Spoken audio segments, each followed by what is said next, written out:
등이 잠잠해질 기미가 도저히 보이지 않습니다. 특히 코로나19 사태에 대한 책임론으로 전 세계에서 긴장감이 팽배했던 와중에 중국이 홍콩 보안법까지 강행하면서 서구권 국가들의 분노에 기름을 뿌려버렸습니다. 결국 미국도 즉각적으로 홍콩에 대한 수출 관련 특혜를 박탈하기 시작했는데요. 하지만 중국은 이에 크게 신경 쓰지 않는 모습을 보이고 있습니다. 왜냐하면 홍콩이 피해를 보는 만큼 미국도 똑같은 피해를 받기 때문이죠. 우선 홍콩의 특별 지위란 무역에 치중되어 있는 정책입니다. 무역이 성립되려면 수입하려는 사람과 수출하려는 사람 둘 다 필수적으로 존재해야 합니다. 수출이 막힌다는 것은 미국 기업들의 수익이 감소하게 되는 것이므로 홍콩의 피해는 곧바로 미국의 피해가 되는 것입니다. 더욱이 홍콩의 경제 구성은 중국과 상당한 차이가 있습니다. 세계의 공장이란 별명을 가진 중국과 다르게 홍콩 경제는 제조업이 아니라 금융과 물류, 서비스 산업으로 이루어져 있죠. 실제로 홍콩의 대미 수출 450억 달러 중 1%만이 홍콩에서 생산되고 있으며 나머지 모든 재화들은 중국산이기 때문에 중국의 대미 수출품과 같은 고율 관세를 적용받고 있습니다. 따라서 홍콩의 특별지위 박탈이라는 공격은 홍콩을 넘어 중국까지 도달하는 데에는 한계가 있는 것입니다. 중국 정부도 이를 알고 있기 때문에 더욱 당당한 모습을 보이는 것이죠. 즉 미국의 특별관세 지위 박탈은 상징에 불과하다고 볼 수 있습니다. 게다가 냉정하게 따져볼 때 특별지위 박탈로 인해 발생하는 피해는 양국가 간 기업들이 받는 것이지 정부가 받는 피해는 아닌데요. 결국 너 죽고 나 죽자식 방법임에도 특별 대우를 박탈할 수 있었던 이유가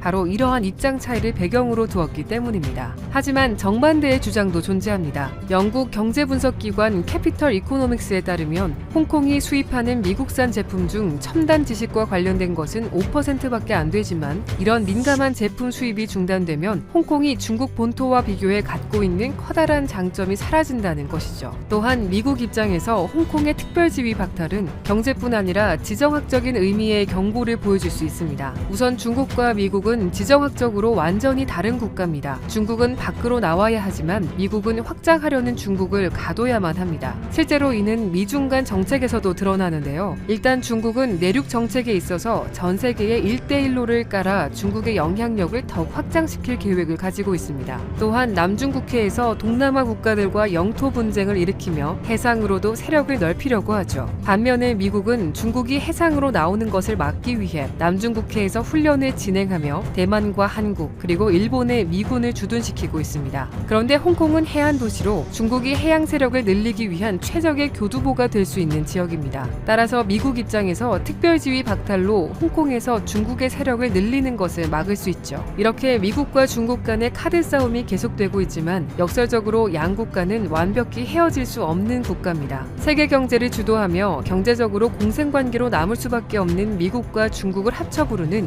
친아메리카라는 용어가 있듯이 양국가의 경제는 서로에게 너무나도 종속되어 있기 때문인데요. 이에 따라 전 세계의 눈이 미중 무역 합의로 향하고 있습니다. 무역 합의는 미국과 중국이 서로 넘어가서는 안 되는 마지막 최후의 보루이며 무역 합의가 무너진다면 트럼프 대통령이 임기 동안 했던 모든 노력이 물거품되는 것입니다. 하지만 트럼프 대통령이 불리한 대선 국면을 뒤집기 위해 중국을 압박할 수 있는 강력한 조치를 내놓으면 이마저도 흔들릴 가능성을 배제할 수 없는데요. 이미 트럼프 대통령은 중국과의 완전한 디커플링도 정책 옵션으로 유지하고 있다고 말한 바 있고 이에 대해 중국의 류허 부총리는 중국의 핵심 이익이 훼손되면 미중 무역 합의가 위태로울 수 있다고 밝혔었기 때문에 미중 모두 넘어가서는 안 되는 선에 점차 다가가고 있는 것입니다. 결국 트럼프 대통령은 중국이 무역 합의를 파기하기 직전까지 선을 지켜가며 반중국 조치를 내놓을 가능성이 높습니다. 그런데 실제로 이번 7일 블룸버그에 따르면 백악관 내부에서 홍콩 달러 페그제의 무력화라는 또 다른 반중국 조치를 준비하고 있는 것으로 드러났습니다.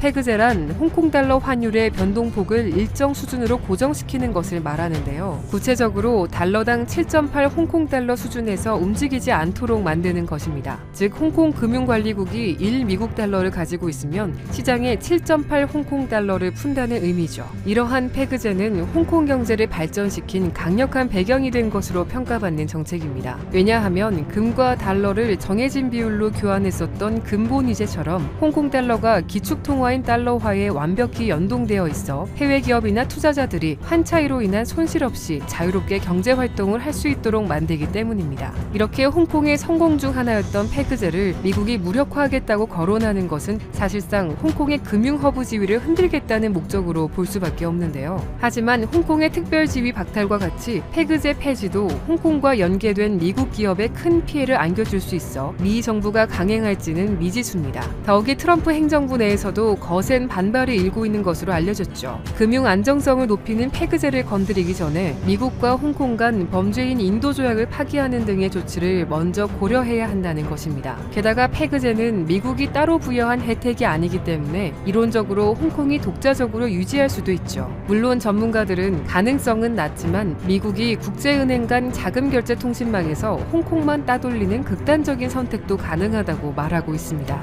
특히 이번 7일 미국이 세계보건기구에서 탈퇴하는 예상치 못한 행보를 보였기 때문에 가능성으로만 점쳐졌던 것이 실제로도 이루어질 수 있다는 것입니다. 심지어 최근 트럼프 대통령은 홍콩의 금융 시스템에 이어 중국 기업들까지 본격적으로 제재할 계획으로 보이는데요. 6일 폼페이오 국무장관이 중국의 틱톡 앱 차단을 검토하고 있다고 밝힌 지 하루 만에 트럼프 대통령이 직접 틱톡의 미국 사용 금지를 고려하고 있다고 말한 것입니다. 구체적으로 트럼프 대통령은 한 방송사와의 인터뷰에서 중국이 코로나 바이러스로 한 일을 보라며 이는 미국과 전 세계에 보여준 가장 수치스러운 것이라고 비난했습니다. 그러면서 틱톡을 금지시키는 것은 미국에서 300만 명 가까이 감염시키고 13만 명 이상을 사망하게 만든 중국 정부를 반격하는 많은 방법 중 하나라고 밝힌 것이죠. 이에 따라 틱톡은 국제사회 갈등의 중심에 서게 되었는데요. 이미 틱톡은 중국과의 국경 난투국으로 인해 인도에서 퇴출된 상태이며 호주 역시 중국의 무역 보복과 입국 문제 등으로 인해 틱톡 금지를 검토하는 상황입니다. 결국 틱톡은 급한 불을 끄기 위해 동분서주하고 있습니다. 우선 인도의 경우 케빈 메이어 틱톡 CEO가 직접 당국에 서한을 보내 틱톡은 인도 경제에 기여하고 있으며 중국 정부와 정보를 공유하지 않는다고 밝혔습니다.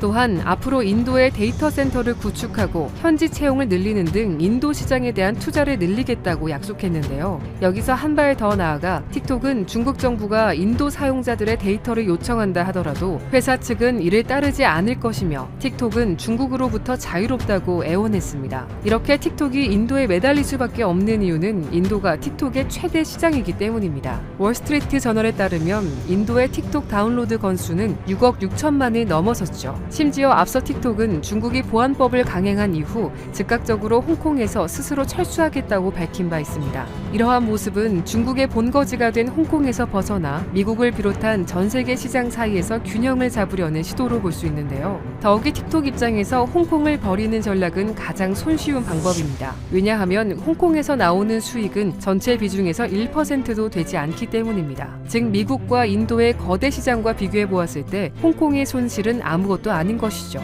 물론 중국 정부의 반발은 피할 수 없겠지만 틱톡이 생존하기 위해서는 모국을 버려야만 합니다. 실제로 틱톡 내부 관계자도 미국에서 성공하지 못하면 세계에서 성공하지 못한다는 입장을 드러내기도 했습니다. 그런데 이러한 모습은 미국 기업들도 똑같아 보이는데요. 지금까지 많은 미국 기업들은 홍콩에 대해 발언하는 소비자를 제재하면서 중국의 눈치를 보았습니다. 그만큼 미국 기업들이 차이나머니를 포기하지 못하고 있는 것이죠. 하지만 틱톡 역시 거대 시장인 미국을 포기하지 못하고 있습니다. 이렇게 미중 정부와 다르게 각국의 기업들은 서로를 진심으로 필요로 하고 있습니다. 결국 미중 갈등은 경제를 우선하는 기업들과 정치 싸움을 벌이는 정부와의 싸움으로도 확대될 수 있는데요. 이는 미국과 중국 모두에게 벌어질 수 있는 문제로 각국 내부에서 경제 논리냐 혹은 정치 논리냐로 분열될 수 있습니다. 만약 이런 현상이 벌어진다면 유리한 나라는 중국이 될 가능성이 높습니다. 왜냐하면 표현의 자유가 보장되며 철저한 자본주의 국가인 미국의 경우 정치보다 경제 논리가 우선될 가능성이 높지만 공산주의 국가인 중국은 경제 논리보다 정치적인 힘이 더욱 강하기 때문입니다.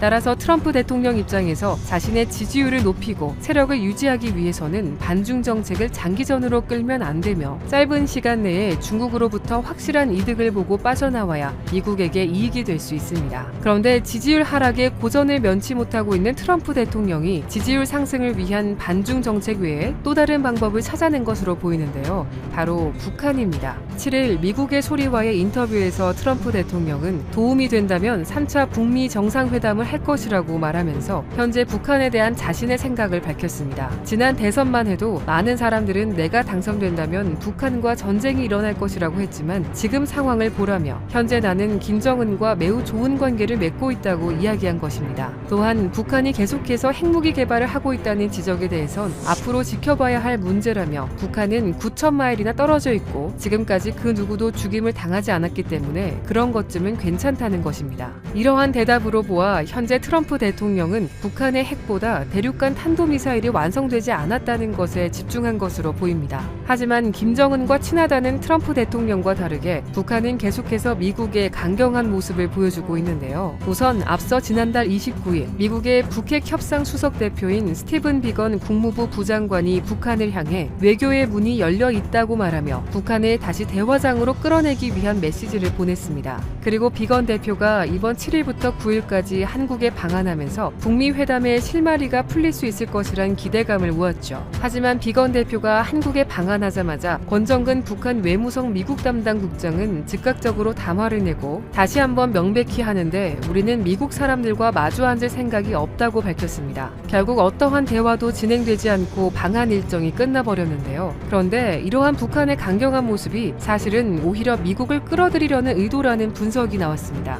8일 중국 관영 매체 신화통신에 따르면 북한의 태도는 미국에 대한 강한 불만을 재차 나타낸 것이면서 동시에 미국을 압박할 수 있는 조치라는 것입니다. 왜냐하면 현재 트럼프 대통령은 11월 대선을 앞두고 지지율을 상승시킬 수 있는 성과가 절실히 필요한데 이러한 상황을 이용하여 북한 측이 조금 더 유리한 협상 조건을 내밀 수 있기 때문입니다. 실제로 트럼프 대통령이 북미 관계 개선과 한반도 비핵화 협상에서 돌파구를 만든다면 연임에 도움이 될 수 있는 것은 사실이죠. 따라서 현재 북한은 자신들이 쳐둔 어망에 트럼프 대통령이 완벽히 들어오기를 기다리고 있는 것입니다. 하지만 북한도 마냥 기다릴 수 있는 상황이 아닌데요. 코로나19 사태로 경제가 완전히 초토화된 상황에서 북한은 국내 경제 건설 강화를 위해서 외부 환경 개선이 절실히 필요합니다. 즉 북한도 경제를 살리려면 대북 제재를 조속히 해제해야 하기 때문에 북미 대화는 피할 수 있는 것이 아닙니다. 미국도 이를 알고 있기 때문에 오히려 여유를 부릴 수 있죠. 이렇게 북한과 미국은 경제와 재선이라는 서로의 약점을 가지고 있는 것을 확인할 수 있습니다. 결국 두 국가 모두 상대의 약점을 이용하여 강경한 모습을 보일 수 있지만 중요한 것은 두 국가 모두 그만큼 급하다는 것입니다.